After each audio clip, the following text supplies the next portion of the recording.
Guys. അപ്പൊ നിങ്ങൾക്ക് എങ്ങനെ എളുപ്പത്തിന് അപ്പർ മോട്ടോർ ന്യൂറോൺ ലീഷനും ലോവർ മോട്ടോർ ന്യൂറോൺ ലീഷനും പെട്ടെന്ന് പഠിക്കാം എന്നുള്ളത് നമുക്ക് നോക്കാം.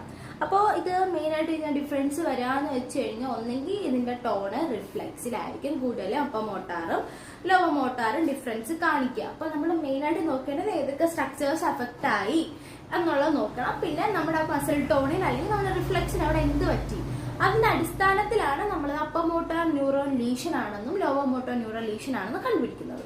അപ്പർ മോട്ടോർ ന്യൂറോൺ ലീഷൻസിൽ മെയിൻ ആയിട്ട് ഡാമേജ് ആവുന്ന സ്ട്രക്ചേഴ്സ് ഒന്ന് നമ്മുടെ കോർട്ടെക്സ് ആണ്. Okay, cortex, brain stem, spinal cord,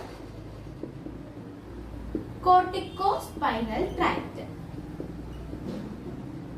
ഇതാണ് മെയിൻ ആയിട്ട് upper motor neuron lesions affect ആവുന്ന സ്ട്രക്ചേഴ്സ്. അടുത്ത് ലോവർ മോട്ടോർ ന്യൂറോൺ നോക്കാം.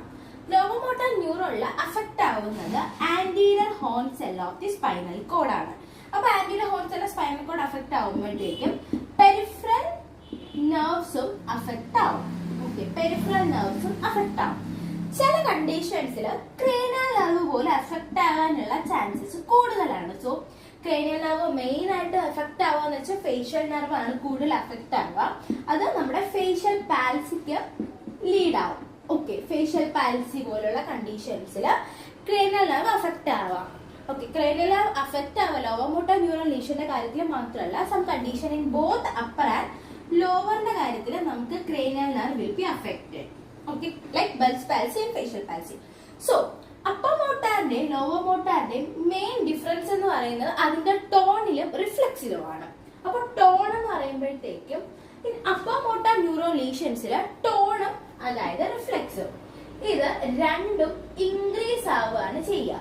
ടോണും റിഫ്ലെക്സും ഒരുപോലെ ഇൻക്രീസ് ആവും അപ്പർ മോട്ടാർ ന്യൂറോണില്. ലോവർ മോട്ടാറിലാണെന്നുണ്ടെങ്കിൽ ടോണും കുറയും റിഫ്ലെക്സും കുറയും. Tone will also reduce, reflex will also reduce. അതാണ് അപ്പർ മോട്ടാറിന്റെയും ലോവർ മോട്ടാറിന്റെയും ഡിഫറൻസ് എന്ന് പറയുന്നത്.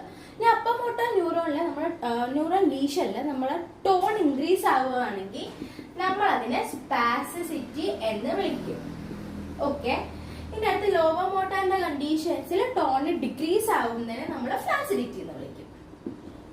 ഓക്കെ, നമ്മൾ സ്പാസിസിറ്റി അറിയാനായിട്ട് പ്രത്യേകത ഒരു സ്കെയിൽ ഉണ്ട്, MAS സ്കെയിൽ എന്ന് പറയും. നമ്മൾക്കത് നെക്സ്റ്റ് ക്ലാസ്സിൽ കാണാം. ഫ്ലാസിഡിറ്റി ആണെന്നുണ്ടെങ്കിൽ അതിന് പർട്ടിക്കുലർ ആയിട്ടുള്ള ഗ്രേഡിംഗ് സിസ്റ്റം ഉണ്ട്. ഓക്കെ, ഇതാണ് അപ്പർ മോട്ടാറിന്റെ ലോവർ മോട്ടാർ ന്യൂറോണിന്റെ മെയിൻ ഡിഫറൻസ്. മെയിൻ ആയിട്ട് ഡിഫറൻസ് വരുന്നത് ടോണിലും റിഫ്ലെക്സിന്റെയും കാര്യത്തിലാണ്. അപ്പൊ ഇത്രയുള്ളൂ. Bye by.